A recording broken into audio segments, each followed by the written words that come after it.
नमस्कार, दर्श न्यूज देख रहे हैं आप। मैं प्रीति दयाल। दोस्तों, आज हम बात करेंगे अपने जमाने की मोस्ट टैलेंटेड और खूबसूरत अदाकारा मधुबाला की।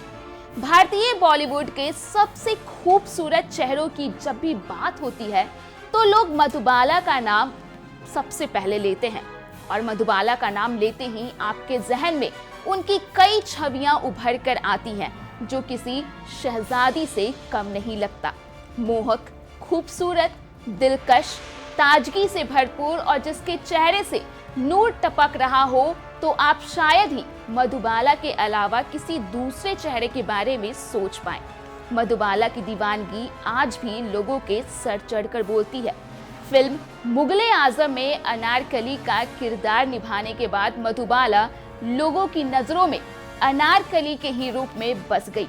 उन्हें winners of Indian cinema, the beauty of tragedy समेत कई तरह के उपनामों से जाना जाता है, लेकिन मधुबाला चकाचौंध वाली दुनिया में भी अपने आखिरी वक्त में अकेली रह गई।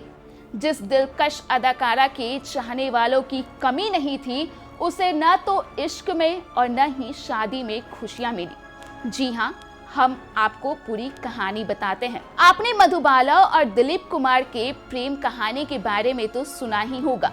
बात शादी तक पहुंच गई थी, लेकिन फिर भी यह प्रेम कहानी मुकम्मल नहीं हो सकी। आखिर ऐसा क्यों?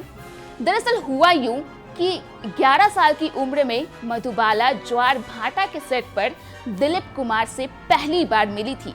इसके कई वर्ष बाद जब वह 1951 में तराना के सेट पर उनसे मिली तो मधुबाला ने अपनी एक महिला सहायिका को एक लाल गुलाब के साथ उर्दू में लिखे एक नोट के साथ यह कहते हुए भेजा कि अगर वह उससे प्यार करते हैं तो उसे स्वीकार कर लें, जिसे उन्होंने स्वीकार कर लिया।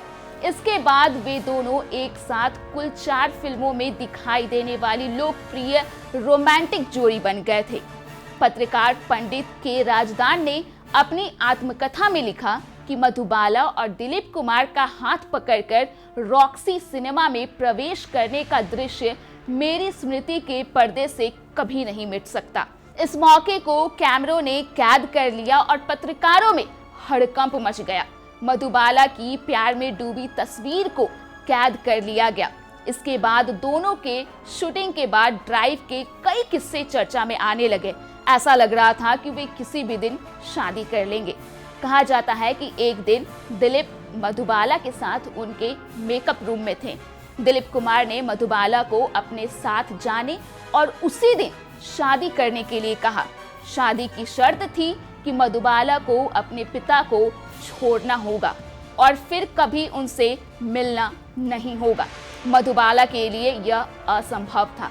दिलीप कुमार ने उनसे बार बार आग्रह किया, उनसे पूछा कि क्या इसका मतलब है कि वह शादी करने को तैयार नहीं थी। दिलीप साहब ने मधुबाला से कहा कि अगर वह अब चले गए तो कभी नहीं लौटेंगे। मधुबाला चुप थी। अंत में हुआ वही। दिलीप साहब उठे और हमेशा के लिए मधुबाला के जीवन से दूर चले गए। ऐसे में दोनों की प्रेम कहानी अधूरी रह गई। इस प्रेम कहानी के समाप्त होने के बाद मधुबाला ने जहां एक ओर किशोर कुमार से शादी कर ली तो वहीं दूसरी ओर कुछ साल बाद दिलीप कुमार ने ब्यूटी क्वीन सायरा बानो से शादी कर ली।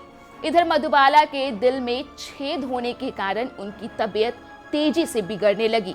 मधुबाला को इस बीमारी का पता तब चला जब उन्हें फिल्म मुगले आजम के सेट पर खून की उल्टी हुई। डॉक्टरों ने जांच के बाद बताया कि उनके दिल में छेद है। उनकी बीमारी के बारे में जानने के बाद भी किशोर कुमार ने उनसे शादी की और बीमारी के इलाज के लिए उन्हें लंदन भी ले गए, लेकिन कोई सफलता हाथ नहीं लगी। उसके बाद किशोर कुमार ने मधुबाला को उनके पिता के पास उन्हें यह कहकर छोड़ दिया कि वे उनकी देखभाल नहीं कर सकते हैं क्योंकि वे अक्सर बाहर रहते हैं। हालांकि किशोर कुमार 2 महीने में एक बार उनसे मिलने जरूर आते थे, लेकिन जिंदगी और मौत की जंग के बीच मौत जीत गई। 23 फरवरी 1969 को मधुबाला ने इस दुनिया को हमेशा के लिए अलविदा कह दिया। इस तरह से ना ही मोहब्बत में और ना ही शादी में मधुबाला को खुशी मिल पाई। फिलहाल के लिए इतना ही। तमाम अपडेट्स के लिए आप बने रहिए दर्श न्यूज के साथ।